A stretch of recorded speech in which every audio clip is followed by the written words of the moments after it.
Corona से अब तक 590 अफराद की मौत हो चुकी है। 3,251 अफराद सेहतयाब भी हो चुके हैं। महाराष्ट्र कोरोना वायरस से सबसे ज्यादा मुतासिर हुआ है।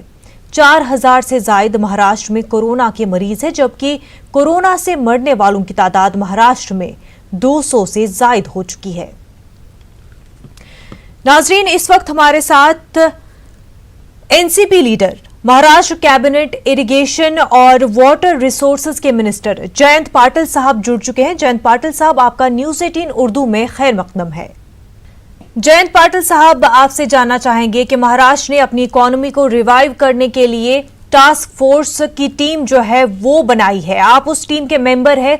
किस तरह से ये टीम जो है इकोनॉमिकल एक्टिविटीज को रिज्यूम कर रही है ऑरेंज और ग्रीन जोन्स में, सिक्योरिटी और सेफ्टी को मद्देनजर रखते हुए?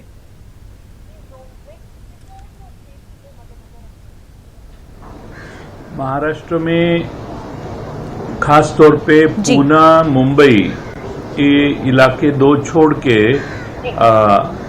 कोरोना के पेशेंट्स दूसरे इलाके में 1-2-3 जगह छोड़ के ज़्यादा नहीं है। और हमारी पहली प्राथमिकता ये रहेगी कि जो रूरल एरिया है जहाँ पे कोरोना के एक भी केस नहीं है, वहाँ थोड़ा लिबरल अप्रोच किया जाएगा, लेकिन गवर्नमेंट ऑफ इंडिया के गाइडलाइन के मुताबिक ही किया जाएगा। उसमें कुछ जिले ऐसे हैं जैसे कि हमारा गढ़चिरौली जिला है, या हमारे ऐसे कुछ जिले हैं कि जहां एक भी कोरोना का पेशेंट आज नहीं है। वहां पे वहां के लोकल किसानों की एक्टिविटी फ्री ओपनली करने को उनको परमिशन दी जाएगी। अभी फिलहाल हमारे महाराष्ट्र में किसान अकेला खेती में जाके कुछ कर रहा है तो उसको रोकते नहीं है हम, लेकिन ग्रुप से अगर कोई मजदूर लेके जा रहा है तो उसको रोक दिया जाता है। और इसीलिए सोशल डिस्टेंसिंग ध्यान में रख के किसान और खेत की सारी एक्टिविटी हमने एक्सेप्ट कर ली है। साथ साथ में जो इंडस्ट्री है जो नो कोविड डिस्ट्रिक्ट में है, वो सारे इंडस्ट्रियों को इंडस्ट्री चालू करने की मुभा दी गई है, लेकिन उसमें भी अगर उनके मजदूर कोविड-19 जहां हुआ है उस इलाके से आते हैं तो उसको मंजूरी नहीं दी गई। और हम चाहते हैं कि लोग उनकी फैक्ट्रियां, कारखाने, वो जो मजदूर है वो सबको कारखाने में लाके वहां ही रुके, तो हमें लगता है कि कोरोना की स्प्रेड नहीं हो सकती। और इसलिए हमारी कोशिश ये है कि हम सब इंडस्ट्री के लोगों को बता रहे हैं कि आपके जो मजदूर है आप लाइए, आपके पास ही रखिए, उनको बाहर जाने को मत दीजिए, उनको जो भी खाने की व्यवस्था है आप करिए। इसको हमारी प्राथमिकता इस कारण है कि अभी भी महाराष्ट्र में कुछ इलाके ऐसे हैं कि जैसे कि चाकन एरिया है, वहां कोविड पेशेंट नहीं है, लेकिन पिंपरी चिंचवड से काफी लोग वहां जाते हैं जहां कोविड पेशेंट है। तो ऐसे जो इलाके हैं वहां उससे बचने के लिए ये खास हमारा प्रयत्न रहा है। साथ साथ में जो छोटे शॉप्स है और सारी बाकी एक्टिविटी जहां लोग इकट्ठा होते हैं, वो सारी एक्टिविटी जैसे कि मॉल चालू करना वगैरह हमने अभी चालू नहीं किया है, उसको परमिशन नहीं दी गई।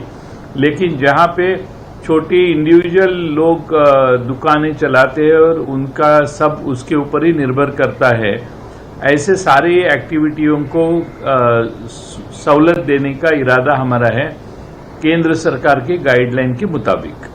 बिल्कुल। जयंत साहब, तहसील और पंचायत लेवल पर किस तरह से एग्रीकल्चरल और कंज्यूमर कमर्शियल एक्टिविटीज को रिज्यूम किया जा सकता है?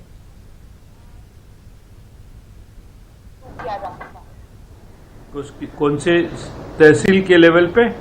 जी, तहसील और पंचायत लेवल पर किस तरह से एग्रीकल्चरल एक्टिविटीज को, कमर्शियल एक्टिविटीज को आप रिज्यूम करने जा रहे हैं?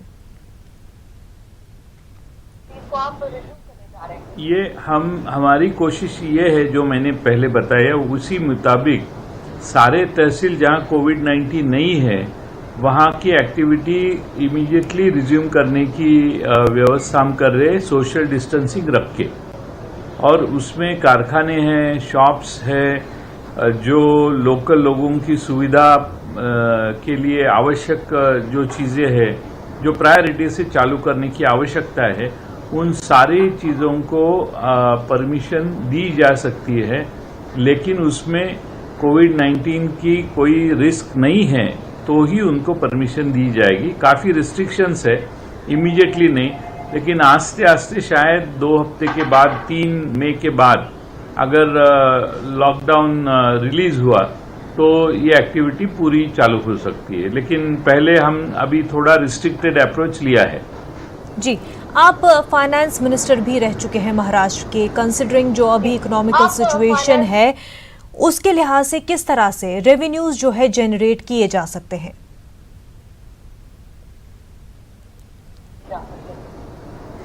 पहले तो 22 मार्च को लॉकडाउन आने के कारण जो आखिरी वीक में जो टैक्स भरने वाले लोग थे वो भर नहीं पाए, और अप्रैल महीने में तो कुछ भी सरकारी तिजोरी में नहीं आया, और शायद ऐसे ही हालत रहे तो 3 मई तक, यानी समझ लीजिए कि मई भी उसमें उसके ऊपर परिणाम इनकम के ऊपर स्टेट के हो सकता है।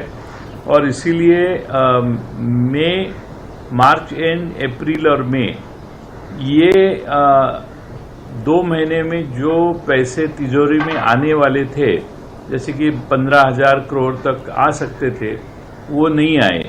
अभी इसका परिणाम ये होगा कि हमारी सरकार के लोगों की सैलरी देना या अलग अलग जो खर्चे हैं, जो प्रोजेक्ट्स हमारे हैं, जो भी लोगों के लिए हम पैसे खर्च करने वाले थे, जो बजट में हमने कहा था, वो सारी चीज़ों में रुकावट आ सकती है। पहली प्राथमिकता महाराष्ट्र सरकार के जो कर्मचारी हैं उनके पगार की होने वाली है, और बाद में जो गरीबों की जो सुविधा है, जैसे कि हमने एक निर्णय लिया है कि जो ऑरेंज कार्ड है, रेशन कार्ड, जिनको कुछ अनाज उसके ऊपर नहीं मिलता, उनके अनाज की सुविधा हमने मई और जून के लिए कर दी है। करीबन 450 करोड़ रुपए का खर्चा सरकार ने उठाया है, जोखिम ली है, और वो अनाज हम लोगों के पास पहुंचा रहे हैं। क्योंकि अभी अप्रैल महीने में या मार्च के एंड से सारा बंद हुआ है, तो हम ये एक्सपेक्ट नहीं कर पाएंगे कि जो कनिष्ठ आर्थिक परिस्थिति के हैं या मध्यम आर्थिक परिस्थिति के लोग हैं, उनको अनाज इमीडिएटली अवेलेबल हो सकता है, और इसलिए खास तौर पे सरकार ने ये जोखिम उठाई है। हमारी कोशिश ये रहने वाली है, और हमारा सबसे बड़ा जो स्ट्रेंथ है, बड़ी स्ट्रेंथ, वो मुंबई मेट्रोपॉलिटन रीजन और पूना, और यही इलाके आज बंद हुए हैं। हमारी करीबन 40% इनकम ये इलाके से आती है। पूना पकड़ के लेंगे तो शायद 50% हो सकती है। तो हमारा इनकम का मेजर सोर्स ही आज बंद हुआ है। ये सारी जनजीवन ठप होने के बावजूद अभी जो रूरल एरिया में एक्टिविटी चलेगी, वो रूरल एरिया की एक्टिविटी से थोड़ी बहुत कुछ सहूलत, थोड़ा सा कुशनिंग हमें मिलेगा। लेकिन जब तक मुंबई पूना नहीं चालू होता, तब तक महाराष्ट्र की आर्थिक परिस्थिति या आर्थिक व्यवस्था पटरी पे नहीं आ। जैन साहब, आपने सेंट्रल गवर्नमेंट से मुतालबा किया था कि फिस्कल डेफिसिट लिमिट को बढ़ा दिया जाए। आरबीआई जो है वो रीपेमेंट लोन की जो टाइमिंग है उसको पोस्टपोन कर दे। कितना सेंट्रल गवर्नमेंट जो है कोऑर्डिनेट कर रही है स्टेट गवर्नमेंट के साथ?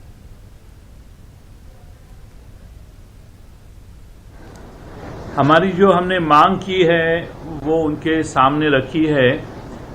मालूम नहीं कि केंद्र सरकार उसके ऊपर अभी तक रेसिप्रोकेट किया है या नहीं। मेरे जानकारी के मुताबिक हमारी फाइनेंस मिनिस्टर ने भी एक खत लिखा है नरेंद्र मोदी साहब को, और हमारी अपेक्षा ये है कि उसको मद्देनजर रख के कोई पॉलिसी डिसीजंस केंद्र सरकार लेगी, जिसका आपने जिक्र किया वो सारी चीज़ें शायद केंद्र सरकार, ये चीज़ों के बारे में सारे देश के मुख्यमंत्री जी ने भी उनके वीडियो कॉन्फ्रेंस में केंद्र सरकार से अपेक्षा रखी है। मुझे लगता है कुछ न कुछ निर्णय बाहर आएगा। जयंत पाटिल साहब, आपने कहा कि मुंबई का जो कमर्शियल एक्टिविटीज है वो तब तक बहाल नहीं हो पाएगी जब तक कि माइग्रेंट वर्कर्स को वापस मुंबई नहीं लाया जाए। आपकी गवर्नमेंट क्या कुछ इकदाम कर रही है ताकि ये मुमकिन हो सके कि माइग्रेंट वर्कर्स को वापस लाया जा सके?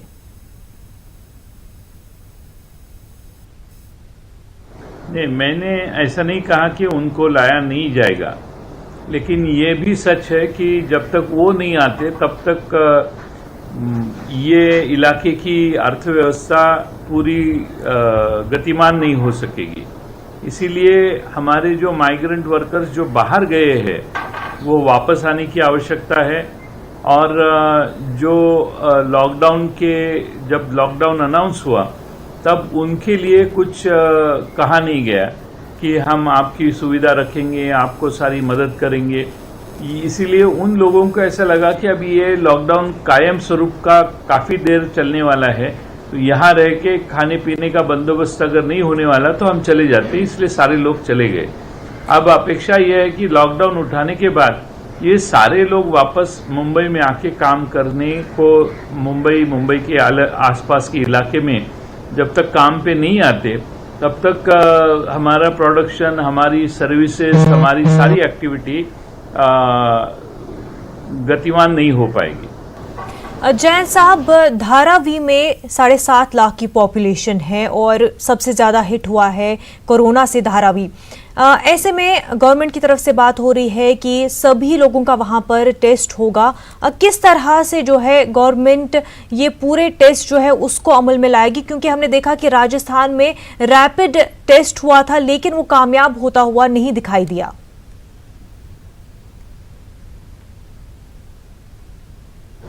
नहीं, रैपिड टेस्ट में एंटीबॉडीज को ही दिखाया जाता है, उसमें कोरोना पॉजिटिव निगेटिव के ऊपर कुछ समझ में नहीं आता।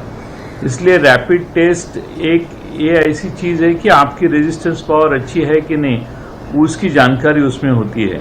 लेकिन कोरोना पॉजिटिव या निगेटिव है वो स्वाब लेके ही करना पड़ता है। और हमारे महाराष्ट्र में, पूरे देश में जितने सैंपल लिए गए हैं उससे बहुत ज़्यादा हमारे महाराष्ट्र में सैंपल लिए गए हैं। और मुझे लगता है कि बहुत बड़े पैमाने पे सैंपल लेने से ये डिस्क्लोज हुआ है कि इन लोगों को ये कोरोना की वायरस उन्होंने कॉन्ट्रैक्ट कर लिया है और उसके ऊपर इलाज हो रहा है। तो इसीलिए अब हमारे मॉर्टेलिटी रेट भी अभी कम आने लगा है और काफ़ी हद पे हमारा परिस्थिति पे अभी नियंत्रण आ गया है। जयंत साहब, पालघर मामले की अगर बात करें, मॉब लिंचिंग का इंसिडेंट हुआ है, बीजेपी एनसीपी को जिम्मेदार ठहरा रही है, आप क्या कहना चाहेंगे? आपको वहां के पालघर के इलाके में पिछले 7, 8, 10 दिन से वहां पे थोड़ी सी अलग अलग जगह ये लॉकडाउन के कारण जो पुलिस रिस्ट्रिक्शंस है उसके खिलाफ लोगों को भड़काया जा रहा था। कुछ लोगों ने भड़काया था उनको, और उसका परिणाम ये हुआ कि इसके पहले भी 1-2 बार पुलिस गाड़ियों के ऊपर पथराव हुआ था। अब जो घटना जिस दिन हुई, उस दिन जहाँ पे ये घटना हुई वहाँ पे ये घटना हुई है ऐसी इन्फॉर्मेशन पुलिस स्टेशन को आई। पुलिस स्टेशन ने हमारे वहाँ के एनसीपी के जिला परिषद के सभापति है उनको रिक्वेस्ट की कि ऐसी घटना हो रही है, आप हमारे साथ चलिए। तो पुलिस की 3 गाड़ी और ये जो गृहस्थ थे वो हमारे सभापति है पालघर जिला परिषद में, उनके ही कॉन्स्टिट्यूंसी का ये गांव था, वो पुलिस के साथ गए। पुलिस को साथ में लेके जाते हुए वहाँ पे बहुत हर रास्ते के ऊपर बीच में कोई रुकावट आई थी, कुछ रास्ते में रखा गया था, पेड़ तोड़ के रखे थे, ऐसे अलग अलग चीज़ें हुई थी। आखिर वो गांव में पहुंचे तो समझ में आया कि 2-2.5 हजार लोग इकट्ठा हुए हैं और वो ये जो गाड़ी में से वहाँ पे लोग आए थे 3 जन, उनको मारने की कोशिश कर रहे हैं। पुलिस पहुंचने के बाद जो घटना हुई उसके काफ़ी वीडियोस भी अभी रिलीज हुए हैं, लेकिन 2-2.5 हजार लोग रात को अंधेरे में पथराव कर रहे थे। अलग अलग चीज़ें उसमें हुई थी। वो गांव बीजेपी के ग्राम पंचायत बीजेपी के हाथ में है।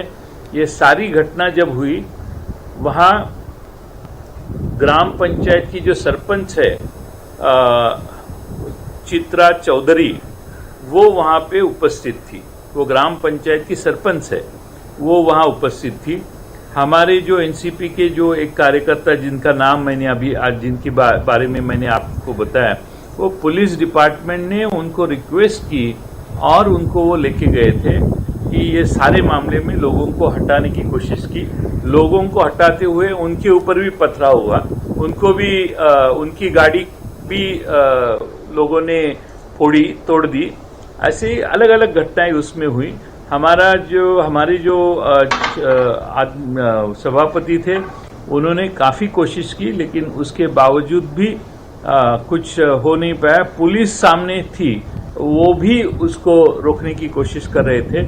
और मुझे एग्जैक्ट मालूम नहीं कि क्या हुआ, लेकिन ये तो ठीक है कि वहाँ की जो सरपंच है और वहाँ की ग्राम पंचायत वो भाजपा की है, वहाँ की मेजॉरिटी भाजपा की है जी, और इसीलिए बिल्कुल। जयंत पाटिल साहब, बेहद शुक्रिया आपका हमारे साथ बातचीत करने के लिए। नाजरीन, बुलेटिन में इतना ही। हमें दीजिए इजाजत। आदाब। सब कुछ